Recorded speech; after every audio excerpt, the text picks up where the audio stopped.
ceasefire against Kurdish forces inside Syria. Now, the president's special envoy for Syria said U.S. forces have seen evidence of Turkish war crimes against the Kurds and revealed that dozens of ISIS prisoners have escaped. Wei Zhang has more from the White House.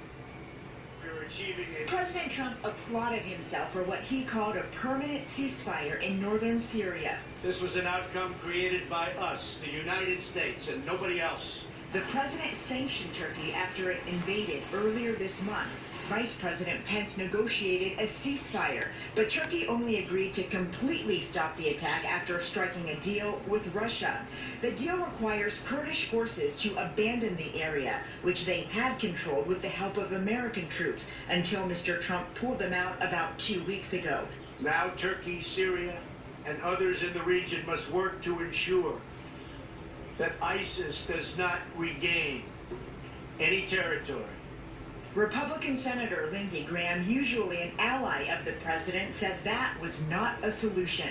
You cannot rely on Syria, Russia, or Turkey to protect the United States against ISIS. The administration insists the nearly 12,000 ISIS prisoners in northeastern Syria remain under lock and key. There were a few that got out, a small number, relatively speaking, and they've been largely recaptured. But Mr. Trump's special envoy to Syria, James Jeffrey, told a different story on Capitol Hill when asked about how many had escaped. We would say that the number is now over 100. We do not know where they are. Jeffrey also testified that ISIS is pitching the U.S. withdrawal as a victory and warned there are consequences for leaving before the mission to defeat ISIS is over. President Trump says he's keeping a promise to bring those troops back home, but Nora, there is no timeline for when that will actually happen. All right, Ouija, thank you. Turkish medics. We're all okay here. The people are happy as well, and there's no problem actually here right now. But the Turkish offensive, unleashed after U.S. troops pulled back this month, cost hundreds of lives. Hundreds of thousands of civilians fled the fighting. And Syrian militiamen, backed by Turkey, have been accused of war crimes.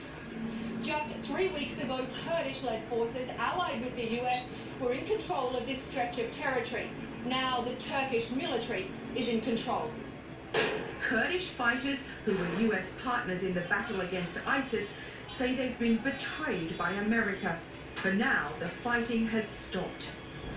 This is part of what Turkey says will be a roughly 20-mile deep safe zone along its border. Turkey is home to over 3 million Syrian refugees and has plans to resettle more than 1 million of them here.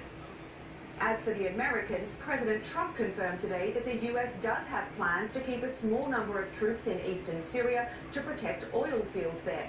A U.S. official told CBS News they could number around 200, and their mission would be to deny ISIS oil revenue. Nora? All right, Holly.